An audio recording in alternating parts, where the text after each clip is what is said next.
Hello दोस्तों, हमारे YouTube channel पे आप लोगों का स्वागत है। मैं हूं कमलकांत और अभी हम बात करने जा रहे हैं बीपीएससी के संदर्भ में। देखिए, बीपीएससी 68वीं को लेकर कि उसमें विज्ञापन कब आने वाले हैं, तो विज्ञापन जो है आपको अभी लेट होगा, थोड़ा सा लेट होगा, क्योंकि अभी जो है एकमत बीपीएससी में एकमतता नहीं बन पाई है। हालांकि बीपीएससी में जो भी चलता है वो चेयरमैन सर का ही चलता है। दिक्कत यही हो गया है कि बीपीएससी में अब सर्वसहमति से निर्णय नहीं होते हैं। पहले ब्रीफ जो है कि आपको न्यूज़ दे दिया जाता है चेयरमैन सर के द्वारा, उसके बाद फिर उसमें बैठक होती है, जो कि एक गलत परंपरा की शुरुआत है। डबल एओ के संदर्भ में मैं स्पष्ट तौर पे बीपीएससी पे ये आरोप लगा रहा हूँ कि जिस तरह से छात्र नेताओं से उन्होंने संवाद किया था कि निश्चित रूप से इस पर विचार किया जाएगा, कोई विचार नहीं किया गया और डेट दे दिया गया कि मुख्य परीक्षा जो है समय पे आयोजित होगी। जबकि पीटी परीक्षा के लिए उसमें जो है कि आपको देख सकते हैं कि पीटी परीक्षा 1 महीना विलंब पे जो है कि रिजल्ट को प्रकाशित किया गया। ऐसे में छात्रों का मांग था कि निश्चित रूप से मुख्य परीक्षा को लेकर जो है विलंब किए जाने चाहिए थे। ऐसा कुछ भी आयोग ने नहीं किया। दूसरी नंबर बात है कि जो चीज़ें चल रही है वो पूर्णतः अव्यवहारिक तरीके से चल रही है। कोई भी चीज़ होता है एक आयोग के द्वारा तो उसके लिए स्पष्ट दिशा निर्देश होना चाहिए, स्पष्ट उस पर एक कार्य योजना होनी चाहिए। ये नहीं कि यूट्यूब पर आए और कोई भी बाइट दे दिए। कुछ बड़ी संस्था है, संवैधानिक संस्था है बीपीएससी, कलेक्टिव निर्णय उसमें होते हैं। इस तरह के जो चीज़ें हो रही हैं ना तो छात्रों के हित में है और न ही ये जो है कि कहीं ना कहीं छात्रों को दिग्भ्रमित और मानसिक रूप से परेशान कर रहा है। डबल एओ का जो एग्ज़ाम लिया जा रहा है वो एक ढंग से हम मान रहे हैं कि ये बेशर्मी की पराकाष्ठा है। इसमें लगभग 20 से 30% छात्र जो है कि पीटी परीक्षा के रिजल्ट के बाद मुख्य परीक्षा को छोड़ने जा रहे हैं। उसका एकमात्र कारण ये हो रहा है कि वो परीक्षा के लिए जो है मानसिक रूप से तैयार नहीं हो पा रहे हैं। यूपीएससी कोरोना काल में परीक्षा को आयोजित करवाया और उसके बाद यूपीएससी ने जो है कि आपको टाइम जो है कि पीटी परीक्षा के बाद 3 महीना का दिया मुख्य परीक्षा के लिए। लेकिन जिस तरह का रवैया बिहार में चल रहा है वो कहीं से भी लोकतांत्रिक नहीं है, कहीं से भी परीक्षा की प्रक्रिया के अनुरूप नहीं है। आप जो भी सुधार कर रहे हैं छात्रों के लिए कर रहे हैं, तो छात्रों के लिए जो सुधार है वो छात्रों के मानसिक स्थिति को भी देखते हुए किया जाना चाहिए कि मुख्य परीक्षा में कम से कम 2 महीने का टाइम तो दिया जाना चाहिए था। आज जो बड़ी बैठक बीपीएससी में आयोजित होने वाली है वो 68वीं में क्या परिवर्तन होंगे इसको लेकर होने वाली है। तो इसमें जो परिवर्तन की जो बात है उसको लेकर हम लोग जो बिंदुवार जो है कि मांग रखवाए हैं इसमें लेकर और छात्र नेता सौरभ जी भी इस मांग को रखे हैं, दिलीप जी भी रखे हैं।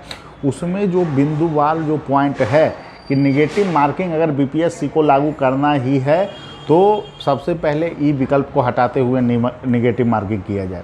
दूसरी नंबर जो मांग है कि जो है कि जो भी स्टार क्वेश्चन की बात जो चल रही है 50 स्टार क्वेश्चन की, वैसा कुछ भी नहीं किया जाए। प्रश्न के कठिनाई का स्तर को बढ़ाते हुए 150 क्वेश्चन में निगेटिव मार्किंग लाया जाए। इस तरह के अगर सुधार होंगे तो हम लोग निश्चित रूप से स्वागत करेंगे। और जो प्रिंट वाला जो बात है कि हर एक सेंटर पे प्रिंट किया जाएगा, इसको भी अभी तक इस पर स्थिति स्पष्ट नहीं है। 3-4 बाइट में अलग अलग तरह के बयान जो है चेयरमैन सर दे रहे हैं। पीटी परीक्षा में प्रिंट करवाना सेंटर पे कहीं से भी उचित नहीं है। रिमोट एरिया में भी सेंटर होता है और वहाँ का कोई तकनीकी दिक्कत आता है तो इसको आयोग के साथ साथ छात्रों के लिए भी जो है कि एक चुनौती बन सकती है। अगर परीक्षा किसी कारण बस तकनीकी त्रुटि आती है तो निश्चित रूप से ये छात्रों के लिए काफ़ी परेशानी वाला सबब होगा। इसलिए आयोग जो भी निर्णय ले वो तार्किक ढंग से ले, जिससे कि छात्रों के हित को सुनिश्चित किया जाए। और पीटी परीक्षा के रिजल्ट के बाद कम से कम 2 से ढाई महीने का टाइम मुख्य परीक्षा के लिए दिए जाएं, जिससे कि छात्र आसानी से परीक्षा के प्रक्रिया के अनुरूप अपने आप को ढाल सकें और निश्चित रूप से मानसिक रूप से वो परीक्षा के प्रति पहले से तैयार हो पाएं। इस दिशा में आयोग को सुधार करना होगा। और निश्चित रूप से जिस तरह की चीज़ें बीपीएससी में चल रही है, मैं एक बात बता दूं कि वो बिल्कुल भी छात्रों के हित में नहीं है। अगर छात्र के हित में भी आप कदम उठाना चाहते हैं तो जो भी चीज़ों को आप करें वो व्यवहारिक ढंग से लागू करने का प्रयास करें।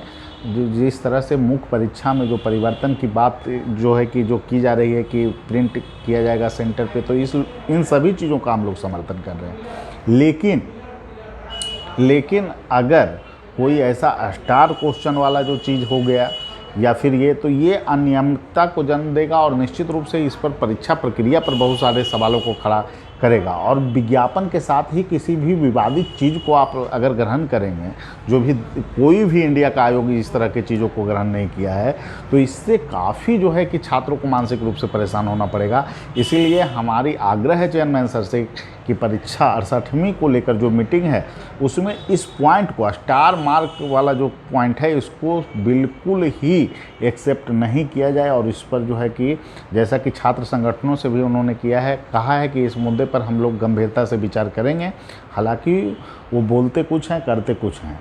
AAO में भी बोले थे कि नहीं, परीक्षा के लिए हम आगे डेट बढ़ाएंगे, और कहीं से भी लॉजिकल नहीं है। 15 दिन में आप मुख्य परीक्षा लीजिएगा। दुनिया का कोई एक आयोग बता दीजिए जो 15-16 दिन में मुख्य परीक्षा आयोजित करवाती है। तो निश्चित रूप से आयोग को अपनी जो सुधार की जो बातें हो रही है वो छात्र हित के लिए हो रही है।